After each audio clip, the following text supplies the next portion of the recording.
बिस्मिल्लाहिर्रहमानिर्रहीम। अस्सलामु अलैकुम वरहमतुल्लाहि वबरकातुहू।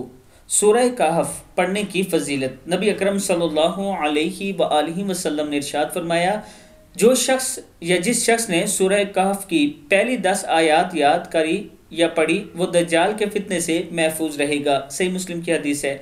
जो शख्स जुमे के दिन सूरह कहफ पढ़ता है तो इसके लिए 2 जुमों की दरमियानी मुद्दत के लिए नूर चमकता रहता है। और एक सहाबी एक मरतबा रात के वक्त अपने घर में सूरह कहफ की तिलावत कर रहे थे और इनका घोड़ा भी पास ही बंधा हुआ था। घोड़े ने उछलना कूदना शुरू कर दिया। इन्होंने आसमान की तरफ नजर उठाकर देखा तो इन्हें एक नूर दिखाई दिया जो एक बादल के टुकड़े की तरह इन पर साया किए हुए था।